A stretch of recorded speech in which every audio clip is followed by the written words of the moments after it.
신청을 받으면서 현장 참여자 온라인 참여 신청을 하신 분들께 사전 질문을 저희가 받아봤는데요. 질문에 대해서 우리 새 연사님들께서 내가 답을 하고 싶다라고 하시면은 손을 들어서 대답을 해주시면은 되겠습니다. 예. 안 하시면 제가 시킬 거예요.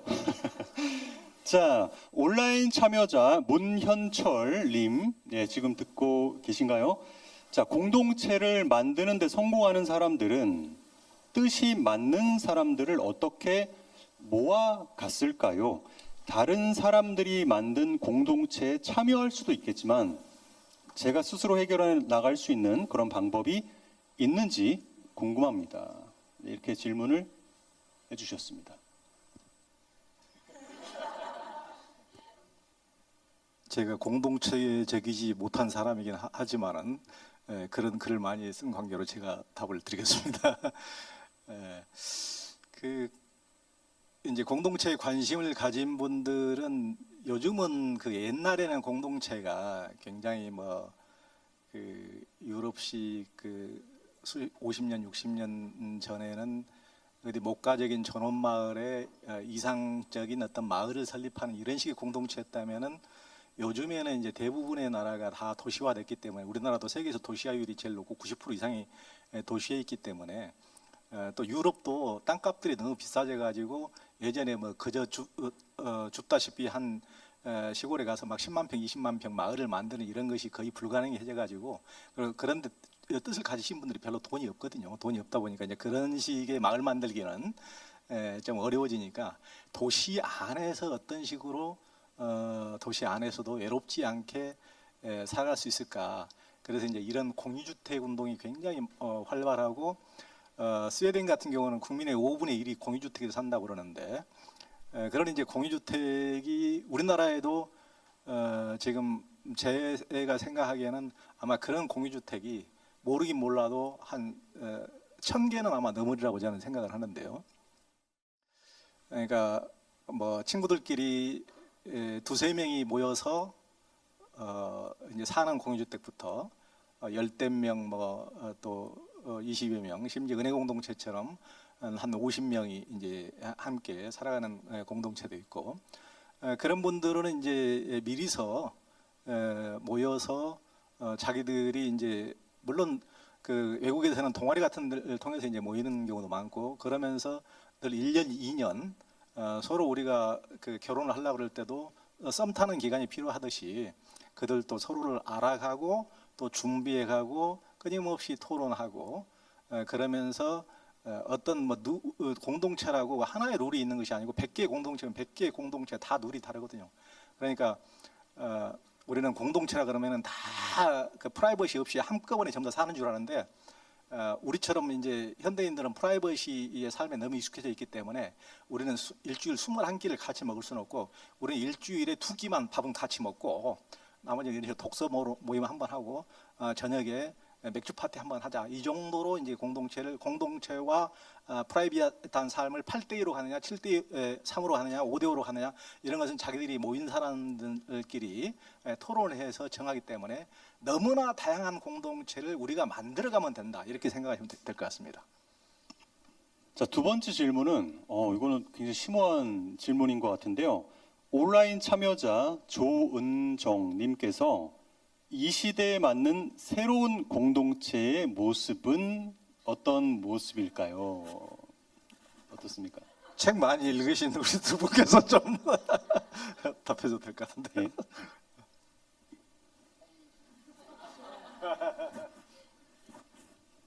네, 제가 먼저 하고 그다음에 준비해 주시기 바랍니다. 앞에 이제 조 기자님이 어떤 물리적인 면에서의 공동체인지 말씀을 해주셨다면 저는 이제 거기에 더해서 뒷부분에 잠깐 말씀드렸지만 거기서 무엇을 할 것인가. 그러니까 사실은 오늘날에 있어서 장소성이라는 게 물리적인 것도 중요하지만 우리가 마음을 어떻게 두는가 그리고 이 공동의 감각을 어떻게 확보하고 그것을 계속해서 길러 나가느냐가 저는 중요하다고 생각합니다. 그렇게 본다면 저는 온라인도 중요한 도구가 될 수 있다고는 생각합니다. 이른바 처음에 인터넷이 등장했을 때 우리가 많은 기대를 했죠. 물리적인 공간 자체가 가지고 있는 여러 가지 문제점들의 어떤 해결점을 사실은 사이버 공간에서 기대를 많이 했었죠. 근데 사이버 공간 역시도 마치 초기 자본주의 움틀 때에 공유지가 그것에 의해서 점점점 사회주의로 바뀌고 나중에 그것에 의한 어떤 빈부의 격차가 심화된 것처럼 인터넷에도 반복이 됐죠. 근데 반복이 되어 왔다고 해서 다 포기될 것은 아니라고 생각합니다. 다만 사이버 공간에서의 모든 것이 해결되는 방식으로는 저는 할 수 없다고 생각합니다.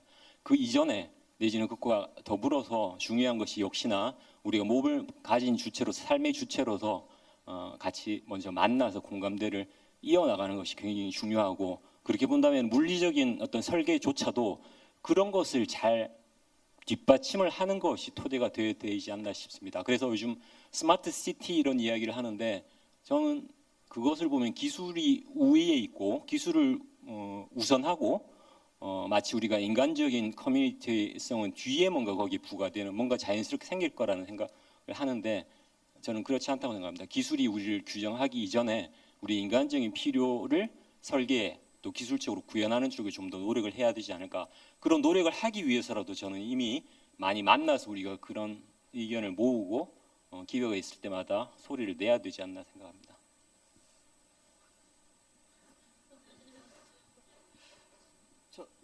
저는 사실 공동체에 대해서 고민도 별로 없고 솔직히 관심도 별로 없어서 뭐라고 얘기를 해야 되나 참 난처한데 뭐 저는 사실 요즘에 저의 생각은 약간 인간 사이에 오히려 거리두기 어떻게 하면 적절한 거리를 유지하면서 관계를 잘 유지하는 게 좋을까 또 나 혼자 잘 놀기 이런 데 관심이 많아서 이 부분은 제가 저의 관심으로 대신하겠습니다. 자, 네, 세 번째 물음은 온라인 참여자 장용성님께서 주신 질문입니다. 외로움을 함께 이해하고 함께 해결하기 위한 관계는 어떻게 만들 수 있을까요? 자, 요거하고요. 5번 문제랑 물음이랑 좀 연결시켜서 한번 해보겠습니다. 이게 내용이 좀 연결되는 것 같아서 5번 물음은 온라인 참여자 이정미 님께서 주신 건데 외로움과 고독은 차이가 있는 것 같습니다. 고독은 약간 고차원적이라면 외로움은 자칫 사람의 자존심을 낮추게 하는 단점이 있는 것 같아요. 그 차이점을 알려주세요. 우리 히말라야에서 고독을 만끽하고 오신 우리 조현 선생님께서 외로움을 어떻게 해결하는 관계를 만들 수 있을까? 고독과 외로움의 차이는 있을까요? 여기 좀 답을 먼저 해주시면 신선한 깨달음을 얻을 수 있을 것 같습니다. 자기가 자기를 표현하는 방식, 소통하는 방식을 모르면은 혼자 있어도 외롭고 함께 있어도 외롭더라고요. 같이 있어도 그 소통이 안 되니까 같이 있으면 더 속이 답답하고 더 쓸쓸하고 더 찬바람이 불거든요. 그러니까 같이 있어도 혼자 있어도 역시 다 외로워지는 건데, 그러니까 자기를 표현하고 소통하는 것이 너무 중요한데, 그런데 그러니까 남녀를 조금 이제 이렇게 구분해서 보자면 여성들이 센서티브하고 그러다 보니까 더 상처도 쉽게 받기는 한데 더 개방감이 있고 자기를 표현하는 데서는 남자들보다는 조금 더 가볍게 이제 카페나 이런 데서도 수다를 떨고 다른데 도서관이나 이런 모임에서도 여기도 보면 남자들보다 여자들이 많잖아요. 그러니까 이제 그런 면에서는 그 남자들보다 여자들이 조금 진화가 더 됐고 남자들이 조금 진화가 더디다. 하여튼 근데 여기 나오신 분들은 진화가 많이 되신 분들이고요. 이제 그런 게 있고 그래서 저는 좀 힘들더라도 그런 그 모임에 나가서 자기를 털어놓는 방식, 표현하는 방식 이런 것을 이제 배워야 된다고 생각해요. 그런데 보면은 요즘 우리 주변에 좋은 도서관, 문화센터 이런 데서 이렇게 또 독서 모임 이런 것들이 굉장히 활발하고 쉽게 접근할 수 있는 것도 많거든요. 그런데 그런데 가봐도 남자들은 진짜 꼴을 보기가 어려워요. 남자들은 도무지 어디 가서 뭘 하는지 이해가 안 될 때가 저도 남자지만은 참 많은데 그러니까 참 자기 스스로 마음의 문을 닫다 보면은 정말 혼자 있어도 같이 있어도 이걸 어떻게 뭐 방법이 없거든요. 스스로 좀 용기를 내서 이렇게 다른 사람들하고 어울리다 보면은 이렇게 용기를 낸 보답이 의외로 엄청나게 크거든요. 사람들한테 상처받을 것 같지만 의외로 같이 하다 보면은 너무나 많은 선의를 발견하게 되고 의외로 전혀 우리 집에서 우리 가족도 안 들어주는 얘기를 생판 처음 보는데 잘 경청해주고 공감해주면은 네가 내 남편보다 훨씬 낫다 이렇게 됩니다. 그렇게 정말 속이 후련해지고 정말 큰 보상이 쉽게 이렇게 얻을 수도 있거든요. 그래서 정말 남자들도 좀 용기를 내고 좀 나와야 된다. 좀 그러기를 바랍니다. 어떻게 대한민국 남자분들이 좀 히말라야 좀 갔다 와야 될까요? 그건 아니고 예, 있는 데서 소통하는 방법을 못 배우면 히말라야 가나 안 가나 괴롭기는 매일 일반입니다. 예. 첨언을 드리면요, 저도 북극, 남극 이런 데를 저는 좀 가본 적도 있고 그런 걸 좋아합니다. 근데 왜 그런 걸 갈까 생각을 해보면 고독이라는 것도 결국은 대화를 위한 것 같아요. 자기와의 대화죠. 우리가 대화라고 하면 꼭 어떤 다른 타자만을 이야기하는 것이 아니라 생각의 어떤 또 다른 주체라고 생각하면 혼자만의 대화의 시간도 저는 필요하다고 생각해요. 그때가 고독의 시간이라고 생각을 하고요. 되게 창의적인 사람들이 그런 고독을 많이 뭐 즐긴다고도 하고 필요로 한다고도 하지 우리 마찬가지라고 생각합니다. 이제 그것마저도 불가능한 말 그대로 대화에 이르지 못하는 어떤 상황이랄까요? 처지를 저는 외로움이라고 하지 않을까. 그럴 때는 아마 다른 대화를 가능케 하는 누군가가 필요하지 않을까 그런 생각을 합니다. 그게 아니라면 고독이라는 건 충분히 우리가 책을 읽을 때도 사실은 그런 고독을 즐기죠. 그래서 뭐 프루스트 같은 작가는 고독 속의 대화라고 독서를 이야기한 적도 있죠. 자, 감사합니다. 예, 지금 질문이 한 2개 정도 더 남았거든요. 이 4번째 질문하고 6번째 질문은 내용이 연관이 돼서 제가 묶어서 조금 전해드리겠습니다. 온라인 참여자 호핀님께서 갈수록 핵 개인화되고 1인 가구가 많아지는데 어떻게 공동체 형성이 가능한가요? 현실적인 방법 알려주세요. 자, 이 물음하고요. 익명의 온라인 참여자께서 이렇게 질문해 주셨어요. 공동체가 과연 고독의 대안이 될 수 있을까요? 원룸에 혼자 사는 1인 가구입니다. 이웃이 궁금하기도 하지만 너무 낯설고 경계하게 됩니다. 가벼운 인사도 서로 안 하고 지낸 지 오래된 것 같습니다. 어릴 적만 해도 단지 내 이웃과 인사했는데 점점 더 고독해지는 것 같습니다. 해법이 있을까요? 1인 가구 핵 개인화 사회에서 과연 건전한 공동체를 어떻게 형성할까? 당장 내 옆에 있는 이웃과도 지금 공동체 형성이 안 되는 상황에서 현실적인 어떤 대안이 있을까요? 라는 질문입니다. 예. 보세요. 이렇게 혼삼시대고 고독의 시대인데도 공동체에 엄청 관심이 많잖아요. 지금 계속 공동체. 그러니까 이제 국가나 지방자치단체에서도 요즘 사람들이 관계 맺기 힘들어하고 또 젊은이들이 관계를 포기하고 결혼도 포기하고 출산도 포기하고 그러다 보니까 이제 코하우징 같은 걸 많이 만들어 가지고 함께 어울려서 살면 뭔가 수가 생기지 않을까 해서 그런 것들을 굉장히 돈을 많이 들여서 그런 걸 만드는데, 예를 들면 이제 1인 가구로 원룸에서 살던 사람들을 이제 서너 명을 코하우징을 만들어서 함께 어울리도록 1인 가구 방에 혼자 살면은 3평짜리를 같이 살면서 방 규모는 1.5평으로 줄이는 대신 거실이나 부엌 공간을 넓혀가지고 제발 부엌이나 거실에서 좀 어울리라고 함께 좀 눈에 스파크 좀 튀겨라고 그렇게 이렇게 만들어 놓는데 도무지 어울리질 않네요. 그걸 넓게 만들어놨는데 자기 1.5평 골방에 들어가서 나오질 않는 거예요. 거실과 부엌에. 왜 그래요? 다른 사람들 보기 껄끄러우니까 힘드니까. 그러니까 우리는 그 소통하는 방식을 모르기 때문에 어울리는 방식을 모르고, 저도 이제 그런 것들을 많이 경험했거든요. 우리가 그런 것을 제대로 배워본 적이 없는 것이 정말 너무 우리가 가장 소중한 것을 관계에서 못 배운 게, 저도 예전에 누가온가 차에 같이 둘이 타는데 뭔가 얘기를 해야 되는데 춤만 꼴딱꼴딱 넘어가고 이런 경험이 있잖아요. 어떤 식으로 쉽게 서로 좀 처음 보는 사람들하고 이렇게 더 잘 소통하고 소소한 자기 얘기를 풀어내고 이런 사람들 보면 너무 진짜 부럽고, 저 사람 뭐 저게 타고난 긴가? 물론 타고난 나름대로 성격도 있지만은 다 그걸 배우면 되더라고요.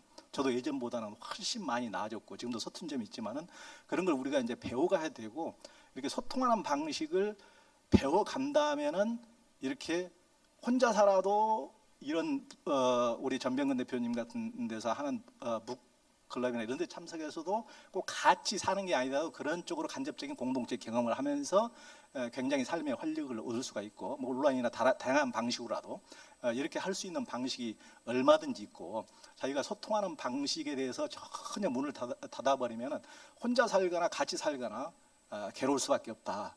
인생은 참 풀리지 않는 장벽이 가로막힌 것이 되고 만다.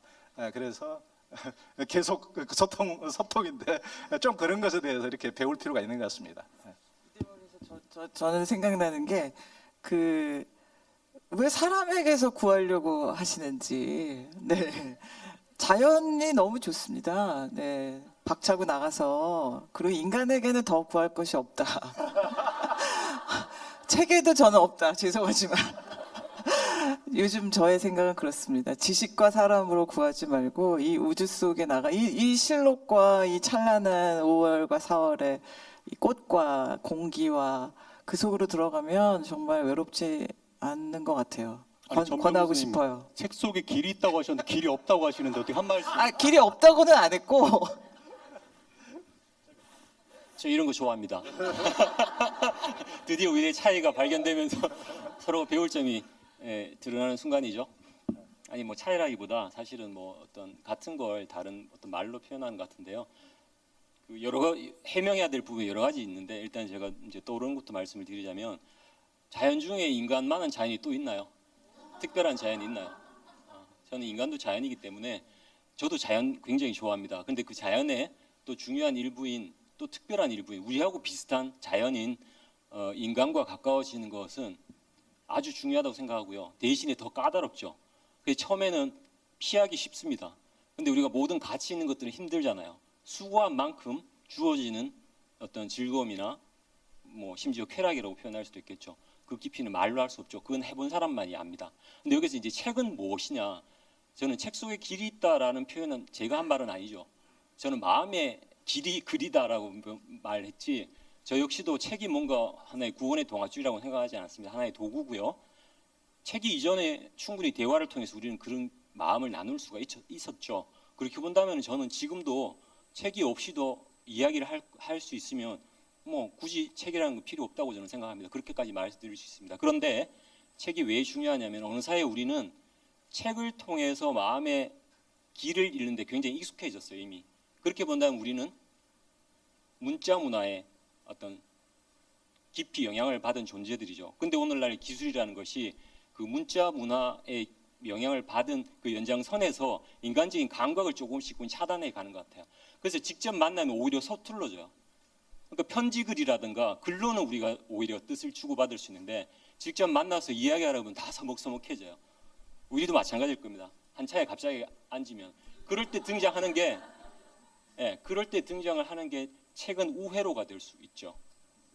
책은 우회로가 될 수 있기 때문에 그렇게 본다면은 우리가 직접적으로 뭔가 맞부딪혔을 때는 기본적으로 사람들은 방어 본능이 있거든요. 그래서 뭔가 이야기를 할 때도 자꾸 자기 정당화를 하려고 해요.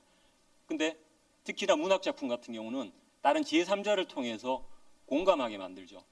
아주 악당이라도 남의 이야기이기 때문에 쉽게 우리는 수긍을 합니다. 근데 어느 사회에 보면 그게 나 같아요. 그럼 이제 내가 마음의 문이 열리게 되죠. 내가 이럴 수도 있구나. 그러니까 우리는 서로 포용해야 된다는 쪽으로 이르게 됩니다. 그럴 때 책이, 북클럽이라는 게 사실은 그래요.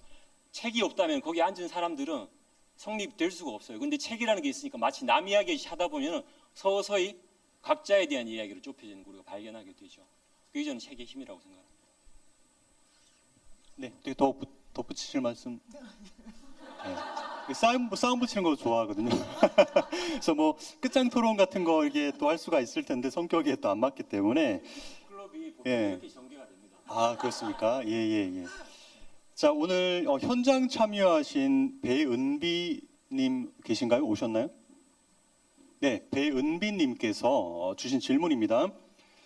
자신에 대한 신뢰도를 높이고 타인, 옆 사람도 믿을 수 있는 사람이 되려면 어떻게 해야 하나요? 요거는 많은 사람들, 많은 인물을 좀 취재하신 허문명 선생님께서 좀 답을. 답이 있다고 생각하지 않기 때문에. 근데 또 만약 저도 뭐 젊은 시대 돌아보면 뭐 어르신이나 나이 그 일이 경험 많은 선배님들이 또 한마디 해준 거 가지고 굉장히 또 아 맞아 하면서 또 모티베이션 당한 경험이 있기 때문에 전 정직한 거 나한테도 내가 정직해야 되고 예 그래서 이게 내 감정 뭐 내 의식이나 이런 게 진짜 내가 말하는 건지 아니면 남이 말하는 나를 내가라고 생각하는 건지에 대한 성찰이 좋고 그렇게 남하고도 정직한 게 제일 신뢰를 주는 것 같아요. 지금 이제 히말라야에서 돌을 깨치고 오신 조은 선생님 어떻게 생각하시는지요? 예. 그 솔직하게 이제 자기를 봐야 될 것 같아요.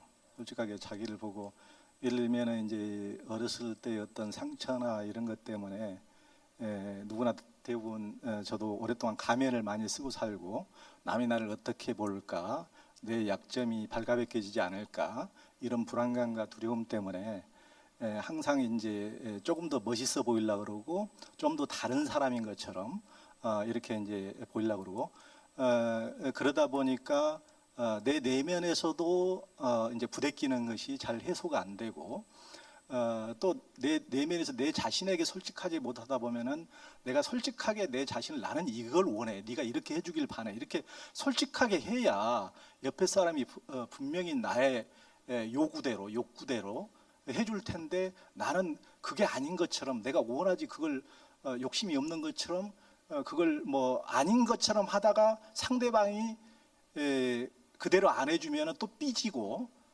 저건 남 마음도 몰라줘 이러면서 정말 관계가 엉망이 되고 이렇게 돼버리고 말았고 저도 이제 그런 것들을 많이 경험했기 때문에 자기 자신을 내면의 욕구라든가 또 컴플렉스라든가 상처라든가 모든 것들을 자기 자신을 잘 들여다보고 이것을 솔직하게 표현하다 보면은 뭐 아무나한테나 솔직하게 표현해서는 물론 안 되죠. 이 세상에는 또 사악한 인간들도 있으니까 정말 믿을 만한 사람에게 서서 이렇게 자기를 표현해가고 그러다 보면은 정말 자기 상처도 치유되고 진정으로 이렇게 이제 신뢰감이 가는 관계가 그때부터 비로소 형성되는 것 같아요. 한 분 정도 한번 질문을 받아볼까요? 네. 아까 공동체 이야기를 많이 했는데 SNS도 공동체라고 할 수 있을까요? 예, 물론입니다.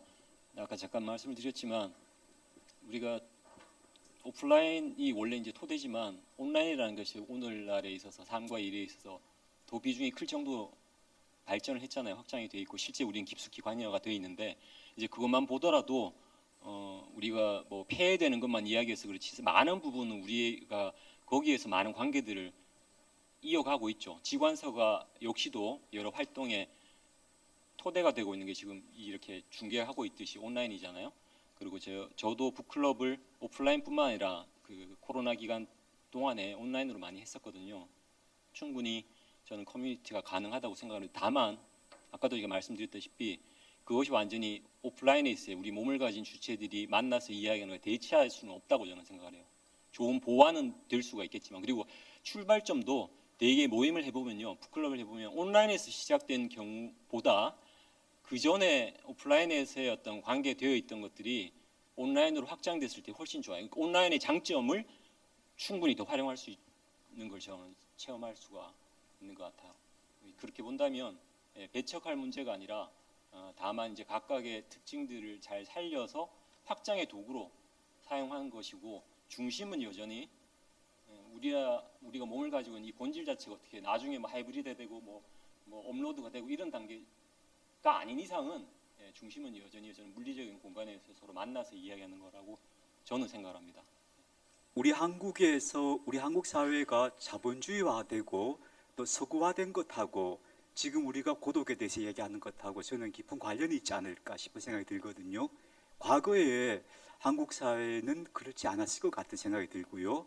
그래서 저는 이 지관수가 영향력을 좀 빌려서 제가 작은 제안을 하자면 우리가 밥을 바깥에 나가서 다 먹어야 된다 이런 생각이 들어요. 동남아에 가보면은 대부분 저녁 식사 같은 것들을 다 밖에 나와 사람들이 서로 쳐다보면서 다 밥 먹고 있는 것들을 많이 보는데요. 한국 사회가 지나치게 가족 중심이 되어 있고 하는 것들 이런 것들이 저는 좀 문제가 아닐까 하는 생각 하게 되었습니다. 예, 질문일지 모르겠습니다만 예, 이상입니다. 그러니까 사람이 아까 이제 몸을 계속해서 유지하는 데 필요한 게 먹는 거잖아요. 그러니까 떡과 술을, 밥과 술을 함께 나누는 것이 공동체 가장 토대라고 생각해요. 사이버에서는 대체할 수가 없죠, 절대. 그래서 예, 그런 면에서 저는 아주 우리가 어느 사이에 혼밥, 혼술이 됐는데 아주 좀 중대한 어떤 징후라고 생각합니다. 식구뿐만이 아니라 다른 사람들과 적어도 뭔가 떡과 술을 같이 나누는 그런 시간이 공동체 재건의 출발점일 수 있다고 생각합니다. 예, 저희 끝나고 어떻게 다 회식하실 거죠? 예. 예. 네, 식구 됩시다. 예, 저희 같이 예, 밥 먹으러 가겠습니다.